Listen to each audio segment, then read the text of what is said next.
মধ্যপ্রাচ্যে যুদ্ধ শুরু হওয়ার পর গতকালই মাল্টার পতাকাবাহী সেলেস্টিয়াল ডিসকভারি নামে প্রথম কোনো যাত্রীবাহী প্রমোত্তরী বা ক্রুজ শিপ সফলভাবে হরমুজ প্রণালী অতিক্রম করেছে। জাহাজ চলাচল বিষয়ক ওয়েবসাইট মেরিন ট্রাফিক বিষয়টি নিশ্চিত করেছে। প্রমোত্তরীতে যেমন আনন্দ উল্লাস নিয়ে মানুষ ভ্রমণ করে, গতকাল হরমুজ প্রণালী পুরোপুরি খোলার সংবাদে বিশ্বব্যাপী সকল গণমাধ্যমে সেরকম একটা উল্লাস দেখা গিয়েছিল। ইরানের পররাষ্ট্রমন্ত্রী আব্বাস আরাকচি সামাজিক যোগাযোগ মাধ্যম এক্সে হরমুজ প্রণালী পুরোপুরি খুলে দেওয়ার ঘোষণার পর মার্কিন প্রেসিডেন্ট ডোনাল্ড ট্রাম্প ইরানকে ধন্যবাদও জানান। ইরানের সিদ্ধান্তকে ট্রাম্প স্বাগত জানালেও যুক্তরাষ্ট্রের নৌ অবরোধ অব্যাহত রাখার কথা স্মরণ করিয়ে দেন তিনি। ইরান বিষয়টিকে যুক্তরাষ্ট্রের জলদস্যুতা হিসেবে ঘোষণা দিয়ে আজ কিছুক্ষণ আগে পুনরায় হরমুজ প্রণালী বন্ধের ঘোষণা দেয় এবং একটি ট্যাঙ্কারে গুলি করে। ইরানের এই ঘোষণায় বিশ্ববাজারে জ্বালানি সরবরাহ নিয়ে নতুন করে জটিলতা তৈরির আশঙ্কা দেখা দিয়েছে। ইরানের সামরিক বাহিনীর অপারেশনাল কমান্ড খাতাম আল আম্বিয়া এক বিবৃতিতে জানান, আমরা হরমুজ খোলার পর মার্কিন অবরোধ অব্যাহত রাখা জলদস্যুতার শামিল। ইরান স্পষ্ট জানিয়েছে, যতক্ষণ পর্যন্ত যুক্তরাষ্ট্র ইরানের বন্দরমুখী এবং ইরান থেকে ছেড়ে যাওয়া জাহাজ চলাচলে পূর্ণ স্বাধীনতা না দিবে, ততক্ষণ এই কড়াকড়ি বজায় থাকবে। কেন যুক্তরাষ্ট্র শেষমেশ এসে ইরানের উপর অবরোধটা হঠাৎ এত কড়াকড়ি করল? ধারণা করা হচ্ছে ইরান যাতে শেষ মুহূর্তে তার সমৃদ্ধ ইউরেনিয়াম জাহাজে করে অন্য কোনো দেশে সরাতে না পারে, এজন্যই হয়তো যুক্তরাষ্ট্রের এই কঠোর অবস্থান।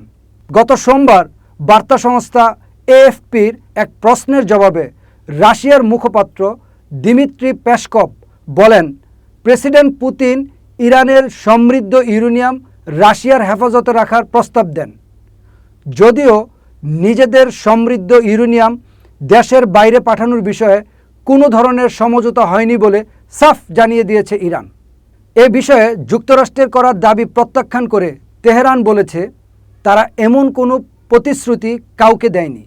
ইরানের জাতীয় নিরাপত্তা কমিটির মুখপাত্র ইব্রাহিম রেজাই আল জাজিরাকে বলেন, ইউরেনিয়াম সমৃদ্ধিকরণ শূন্যে নামিয়ে আনা বা তাদের শান্তিপূর্ণ পারমাণবিক কর্মসূচি বন্ধ করার কোনো প্রস্তাব তেহরান সুস্পষ্টভাবে প্রত্যাখ্যান করেছে। এই বিষয়টিকে ইরান তাদের কৌশলগত রেড লাইন বা চরম সীমা হিসেবে বিবেচনা করে। যদিও মার্কিন প্রেসিডেন্ট ডোনাল্ড ট্রাম্প বারবার দাবি করে আসছেন যে ইরান তার সমৃদ্ধ ইউরেনিয়ামের মজুদ হস্তান্তর করবে। গতকাল শুক্রবার সামাজিক যোগাযোগ মাধ্যমের পোস্টে ট্রাম্প লেখেন, যুক্তরাষ্ট্র সব পারমাণবিক নিউক্লিয়ার ডাস্ট বা ধুলো নিয়ে নিবে। তবে ট্রাম্পের এই দাবি নাকচ করে দিয়েছে ইরান। দেশটির সংবাদ সংস্থা তাসনিম নিউজকে পররাষ্ট্র মন্ত্রণালয় জানায়, সমৃদ্ধ ইউরেনিয়াম আমাদের কাছে ইরানের মাটির মতোই পবিত্র, কোনো অবস্থায় এটি কোথাও হস্তান্তর করা হবে না। আন্তর্জাতিক পরমাণু শক্তি সংস্থা IAEA নির্ধারিত মানদণ্ড অনুযায়ী ইরানের 60% মাত্রার 400 কেজির বেশি সমৃদ্ধ ইউরেনিয়াম মজুদ রয়েছে। পারমাণবিক অস্ত্র তৈরিতে 90% সমৃদ্ধ ইউরেনিয়াম প্রয়োজন। সম্পর্কের এই টালমাটাল অবস্থায় পুনরায় আলোচনার জন্য দুই দেশের প্রতিনিধিদের আগামীকাল রোববারই ইসলামাবাদে পৌঁছানোর কথা রয়েছে। এর আগে ইসলামাবাদে অনুষ্ঠিত দুই দেশের মধ্যকার আলোচনার কোনো চুক্তি ছাড়াই শেষ হয়। দুই দেশের বর্তমান যুদ্ধবিরতির মেয়াদ শেষ হওয়ার আগেই এই নতুন দফার বৈঠক থেকে একটি দীর্ঘমেয়াদী সমাধানের পথ খোঁজা হবে বলে ধারণা করা হচ্ছে। তবে ইতোমধ্যে ট্রাম্প আবারও ঘোষণা করল, ইরানের সঙ্গে যুদ্ধ বন্ধে আগামী বুধবারের মধ্যে দীর্ঘমেয়াদী কোনো চুক্তি না হলে যুদ্ধবিরতি শেষ করে ইরানে আবার বোমা হামলা শুরু করতে পারেন তিনি। আলোচনায় ব্যর্থ হলে অবন্ধুসুলভ বা কঠোর পন্থায় হলেও ইরানের সমৃদ্ধ ইউরেনিয়ামের মজুদ কবজায় নেওয়ার ঘোষণা দিয়েছেন মার্কিন প্রেসিডেন্ট ডোনাল্ড ট্রাম্প। তবে ইরান এই দাবিকে অগ্রহণযোগ্য বা নন স্টার্টার আখ্যা দিয়ে প্রত্যাখ্যান করেছেন। ট্রাম্প দাবি করেছেন যুক্তরাষ্ট্রের সঙ্গে আলোচনায় ইরান সব কিছুতেই রাজি হয়েছে। এর মধ্যে দেশটির সমৃদ্ধ ইউরেনিয়াম সরিয়ে যৌথভাবে যুক্তরাষ্ট্রে নিয়ে যাওয়ার বিষয়ও রয়েছে।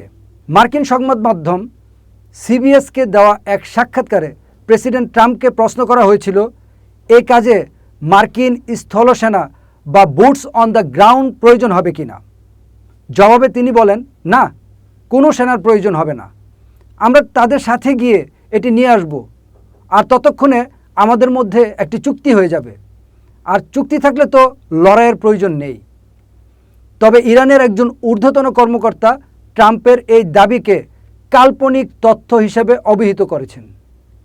তিনি সাফ জানিয়ে দেন, সমৃদ্ধ ইউরেনিয়াম যুক্তরাষ্ট্রে পাঠানোর বিষয়ে ইরান কোনো সম্মতি দেয়নি। তাছাড়া ইরান অনির্দিষ্টকালের জন্য ইউরেনিয়াম সমৃদ্ধকরণ বন্ধে রাজি হয়েছে বলে ট্রাম্প যে দাবি করেছেন তাও সঠিক নয়। তিনি বলেন, ইরান আন্তর্জাতিক আইনের ব্যতিক্রম হওয়া কখনোই মেনে নেবে না। বর্তমানে দুই পক্ষের মধ্যেই আলোচনার প্রধান অমীমাংসিত বিষয়গুলোর মধ্যে এই ইউরেনিয়াম সমৃদ্ধকরণ অন্যতম।